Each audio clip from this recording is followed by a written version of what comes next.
भारत की most wanted underworld don Dawood Ibrahim को लेकर अफवाहों का बाजार गर्म है। खबरें आ रही हैं कि पाकिस्तान में छिपे दाऊद इब्राहिम को जहर दिया गया है और उसकी हालत काफी नाजुक है। हालांकि इस खबर को लेकर अभी तक आधिकारिक सूचना नहीं आई है।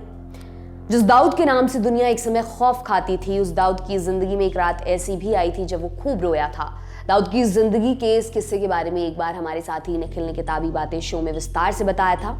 सुनिए। दरअसल इस कहानी के तार जुड़ते हैं साल 1981 से, जब आधी रात के बाद बंबई की सड़कों पर हुआ एक खूनी खेल। 12 फरवरी 1981 की रात तकरीबन 1 बजे दाऊद का भाई सबीर इब्राहिम और एक महिला सफ़ेद प्रीमियर फिएट से घूमने निकले। जैसे ही सबीर की कार कमाटीपुरा से बाहर निकली और हाजी अली के दरगाह के चौराहे की तरफ जाने वाले तारदेव के लिए बाएं मुड़ी, सबीर ने आदतन रियर व्यू मिरर में झांक कर देखा। उसने देखा कि फूलों से सजी एक एम्बेसडर उसके बहुत करीब पीछे पीछे आ रही है। उसने सोचा कि यह कोई नया शादीशुदा जोड़ा होगा और मुस्कुरा दिया।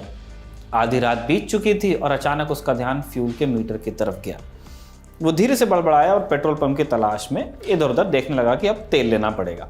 कई मोड़ पार करने और नाकामयाब रहने के बाद उसे याद आया कि कुछ किलोमीटर दूर एक पेट्रोल पंप है।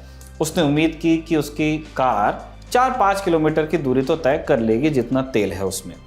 अचानक उसका ध्यान गया कि वो शादी वाली कार अब भी उसकी कार का पीछा कर रही है। फूलों से सजी कार असल में उसका जनाजा था। उसमें कोई दूल्हा या दुल्हन नहीं, उसमें मौत के एजेंट थे जो उसका पीछा कर रहे थे। वो दरअसल एक प्लान के मुताबिक काम कर रहे थे जो उसी शाम बनाया गया था। फूलों से सजी इस कार में अमीरजादा, आलमजेब, मनोहर सुरवे उर्फ मन्या सुरवे और कई लोग बैठे हुए थे। उनके हाथों में राइफल्स थी, पिस्तौलें, तलवारें और गंडासे थे। Manya Surve James Headley chess के पेपरबैक उपन्यासों का दीवाना था और उस रात सबीर का काम तमाम करने की योजना उसी ने बनाई थी। यहाँ तक कि कार को फूलों से सजाकर उसे एक तरह के जश्न की शक्ल देने की योजना भी सुरवे की ही थी।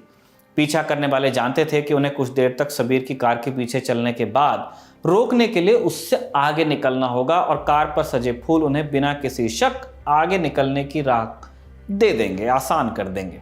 सभी ने प्रभा देवी पर सर्वो पेट्रोल पंप को देखा और अपनी कार को अंदर ले गया। उसने जैसे ही ब्रेक लगाए, सफेद एम्बेसडर उसके ठीक पीछे आकर रुक गई।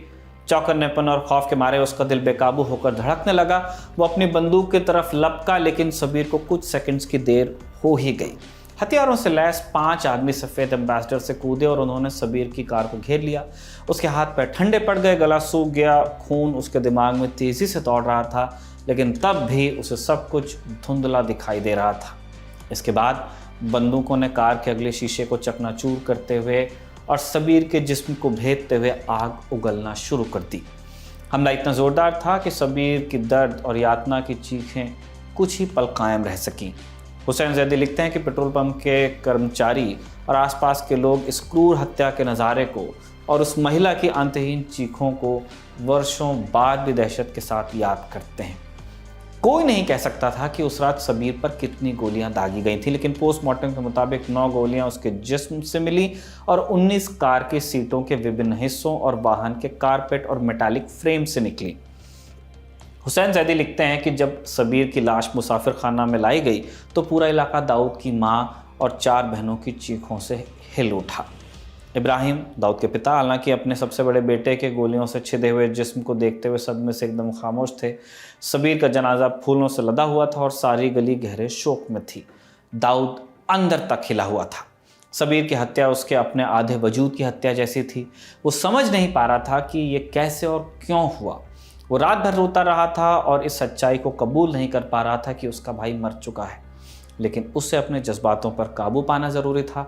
उसे अंतिम संस्कार पूरे करने थे और वही था जिससे अपने परिवार को संभालना भी था। 1981 में दाऊद इब्राहिम के भाई की मौत हुई और 1983 में आरोपी की सेशन कोर्ट में गोली मारकर हत्या कर दी गई। आपको बता दें कि दाऊद इब्राहिम मुंबई में 12 मार्च 1993 को हुए 12 सीरियल बम ब्लास्ट का सबसे बड़ा आरोपी है, जो वारदात से ऐन पहले मुंबई छोड़कर दुबई भाग गया था। दाऊद दुबई के रास्ते पाकिस्तान पहुंचा और फिर पाकिस्तान के कराची में उसने अपना ठिकाना बना लिया। 2011 में दाऊद इब्राहिम दुनिया का तीसरा सबसे मोस्ट वांटेड आतंकी घोषित हो चुका है। आपके लिए तमाम जानकारी जुटाई है हमारी साथी सुप्रिया ने। मेरा नाम दिव्यांशी सुमराव है। आप देखते रहिए दी लल्लन टॉप। शुक्रिया।